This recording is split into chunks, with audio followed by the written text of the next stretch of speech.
Good morning, students. Happy to be with you today. Thank you for your work on looking at those different quotes from the section 2. I am going to go through those today and give you a little bit of feedback. On the Constitution analysis and give you a little bit of feedback.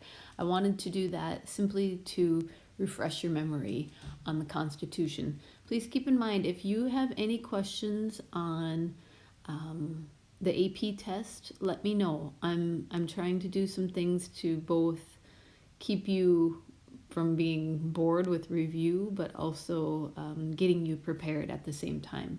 So if you have any questions, please feel free to contact me. I think you should be getting emails from the AP board, and I will be sending something out that you should have released, have seen that they released, but I want to make sure you get it, and we'll do that probably here next week.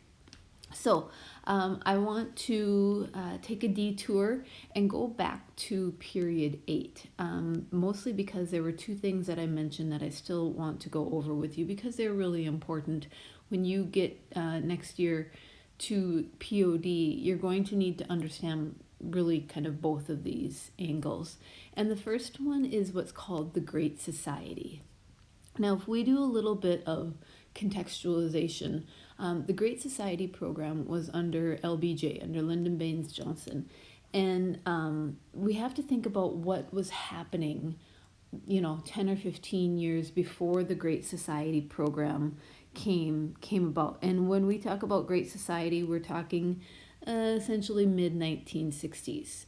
Well, what was going on in the early 60s or the late 50s? We know that there was a policy of containment.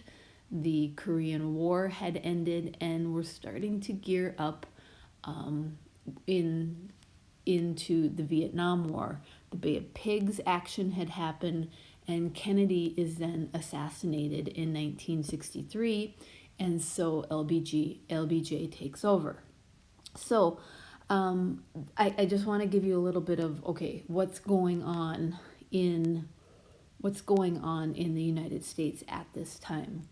So liberalism influenced post-war politics and court decisions, but it came under increasing attack from the left as well as from a resurgent conservative movement. Liberalism based on anti-communism abroad and a firm belief in the efficacy of government power to achieve social goals at home reached a high point of political influence by the mid-1960s. It's interesting to think about that firm belief in the efficacy of the government, because anybody who was, under the age of 30 at that time was looked at as, let me put it to you this way. Anybody who was over the age of 30 was not trusted. In fact, Hillary Clinton herself was a young woman in politics. And she was famously quoted as, "We didn't trust people. We were seeing images and things come in the news from places like Vietnam or whatever it may have been, and they just didn't trust the government. Anybody under the age of 30 didn't trust government officials." One thing that I will say is, it's not without reason that they should not have trusted the government, because they were doing the government officials were doing a lot of things that were really kind of shady. If you think back about the Rosenbergs and even further back, when we talk about some of the things that the government did in order to protect, it was probably unethical at the very least, if not illegal. So, and also too, understand that this baby boomers are considered to be children born after 1944, 1945, basically 1945. That's called the baby boom generation, up until about 1975, between 1975 and 1980. well, 1975 at the very most. This was the largest group, and I think it was 1964, the largest sector of people, the largest age group of people were 18-year-olds in 1964. So, okay, anyway, back to this. I'm going to kind of skip through this slide because I think we've talked enough about the protests and free speech movement, Woodstock, things like that. This is what I really want you to focus on today. Liberal ideas found expression in LBJ's Great Society, and this is what you need to know. I should have bolded Great Society, which attempted to use federal legislation and programs to end racial discrimination, eliminate poverty, and address other social issues. A series of Supreme Court decisions expanded civil rights and individual liberties. One of those Supreme Court decisions was Engel versus Vitale. This made it unconstitutional for school prayer. You can see those children over there on the left. They're saying prayer before school that day. It looks like maybe, the one-room schoolhouse. And up until 1962, that was allowed. I will have to say that, obviously we have prayer in our school, but there are some schools even that are outlawing or making the Pledge of Allegiance not lawful, I guess, if you will, because of the words under God. So think of how much, our fabric of our society has really changed since then. The Job Corps was created. We still have the Job Corps. In fact, we have a very strong Job Corps here in North Dakota. I am a big proponent of Job Corps. If you don't have any idea what you want to do after high school and you don't really think you want to go and waste a year at college, look into the Job Corps. Do you remember that when I talked to you about the Peace Corps? The Peace Corps is when you would go to other countries and do something, to benefit and build up other countries. That's what Job Corps is here. You would do something to really kind of benefit your own country, and it would employ you for very little money, but it would give you a lot of experience. And so the Job Corps was these training programs for young adults, and it's still in effect today. The Economic Opportunity Act that was passed, that was really for the war on poverty, especially for those who needed help paying for bills, electric bills, housing, rent, things like that. The Food Stamp Act, this was in 1964. This is really just to prevent hunger. It's been revamped over the years, but we definitely still have food stamps today. Medicaid came about in 1965, and we'll talk about that Medicare. But you can see that Medicaid by state, total Medicaid spending. This is, I want to say that map right here. This map right here, I want to say is something like 2014 or something like that. And you can see really how much is spent. More than $50 billion is spent in New York and California. It makes sense because those have some of the larger populations. North Dakota, South Dakota, we're pretty small areas there. So Medicaid is support for healthcare support for the poor, people who do not have health insurance. Everybody has a right to be treated with insurance. Medicare then also came at the same time, and Medicare is essentially the same type healthcare support, but for older people, retired age people. Medicare is still very much in effect, and we know that Medicare and Social Security really go hand in hand because both of those programs are used by retired people and we know retired people are living longer at this time.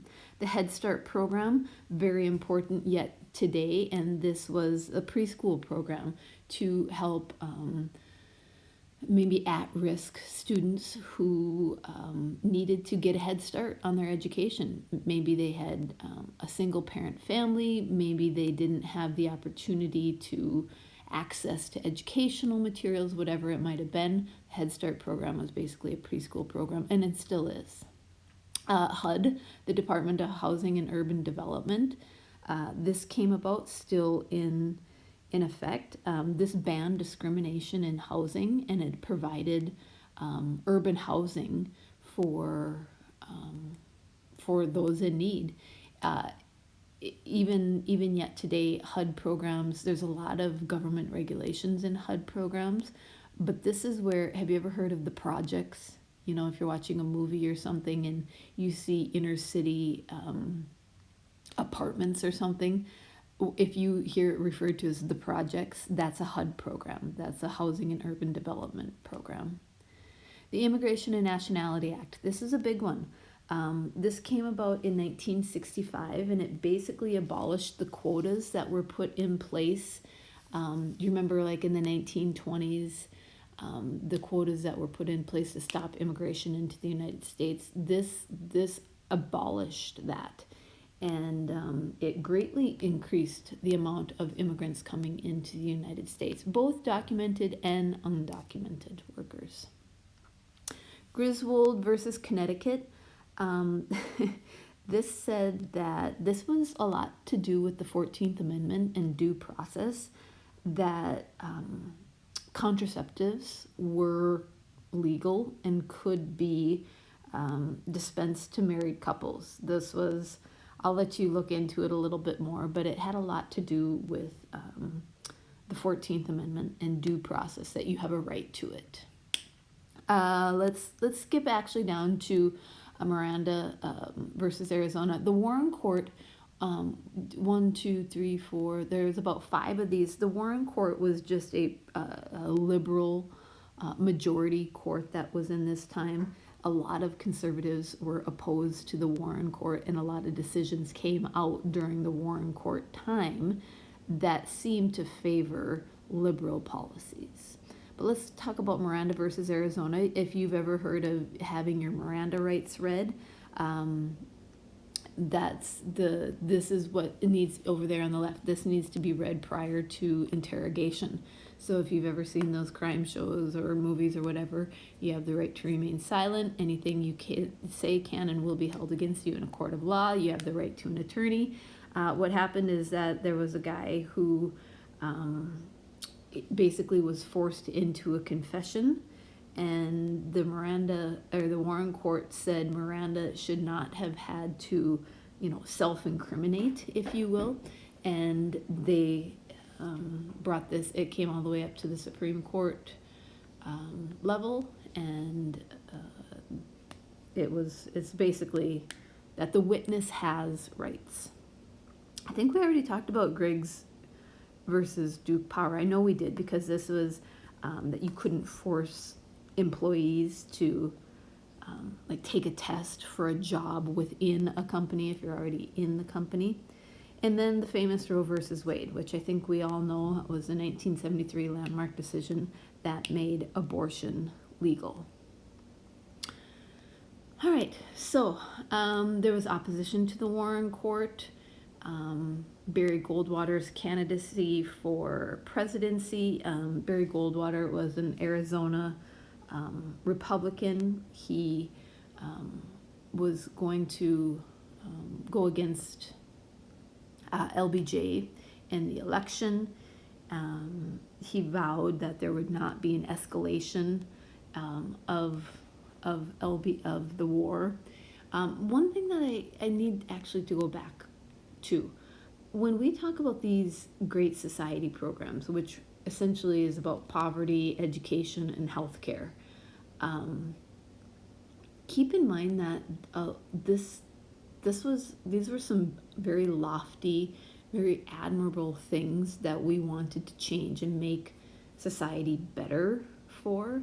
But do understand that people like Barry Goldwater, at least, realize that you can't both have a strong social program and a a war at the same time. Like, as much as LBJ wanted the Great Society to work, because this is happening in 64 and 65, and this is really, getting deep into Vietnam, there's not enough money. A lot of the money was being funneled away from Great Society programs and given to the Vietnam War. All right, so eventually we have the election of Richard Nixon. And I have to say that Richard Nixon won in a landslide. I mean, he won in a landslide. LBJ decided not to run in 68. So Hubert Humphrey from Minnesota actually ran, and Richard Nixon is a Republican. He ran and he won hugely. He won really, really big. Robert Kennedy had just been shot, so people were ready for a change. Okay, so we're not going to go through this one, but we are going to get into the Watergate scandal. So what I'm going to ask you to do today is two things. One, I want you to think about the Great Society and really kind of actually compare it to the New Deal. I have one question that essentially you could answer in a paragraph or two.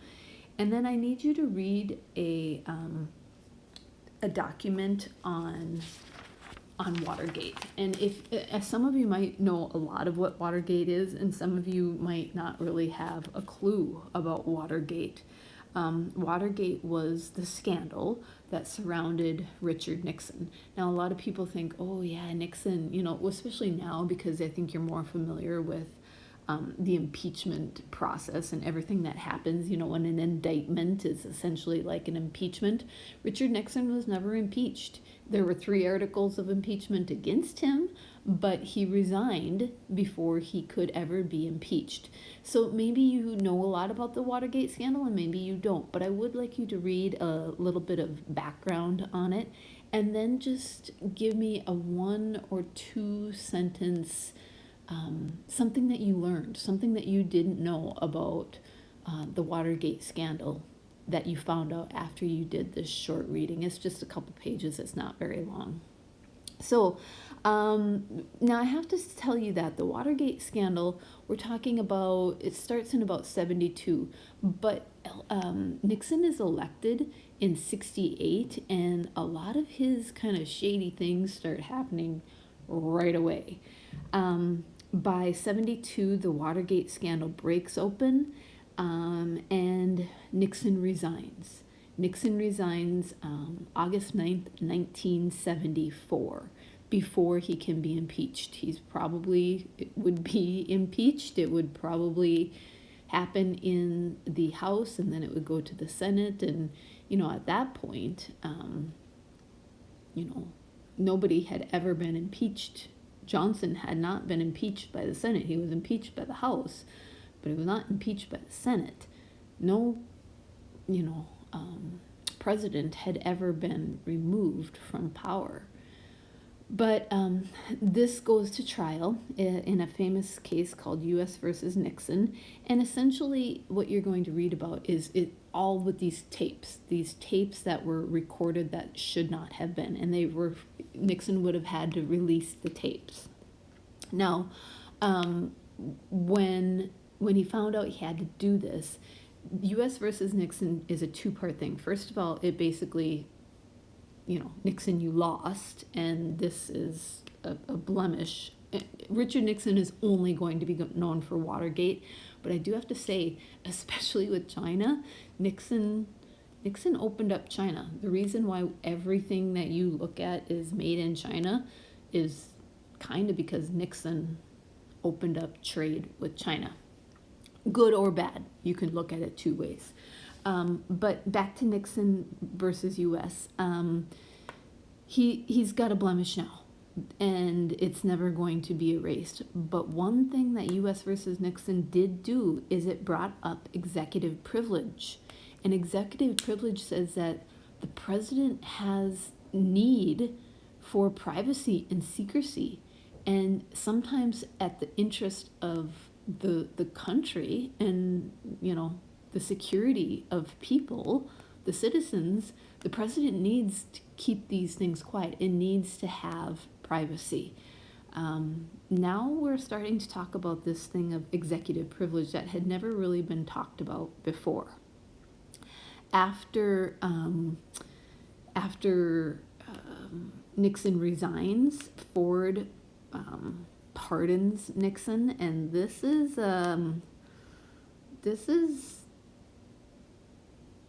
not a good thing. Ford should never have done it. Part of the reason Ford never got elected, I think, twice, is because, or elected again, is because he pardoned Nixon. It really damaged the trust of the government. So that's all I want you to do for today. I need you to write about LBJ's Great Society on a question comparing it to the New Deal. And then I want you to read about what the Watergate scandal was and how something you learned from it that you didn't know before. Maybe you knew a lot and you learned one little thing, or somebody or something.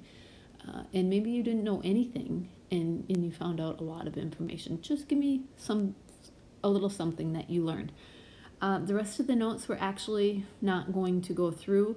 Not that they're important. This last set is on really demographic changes and shifts. And while that's all important, we're not going to get to it. So this is the end of period 8 for us. So have a great day. I will see you on the flip side.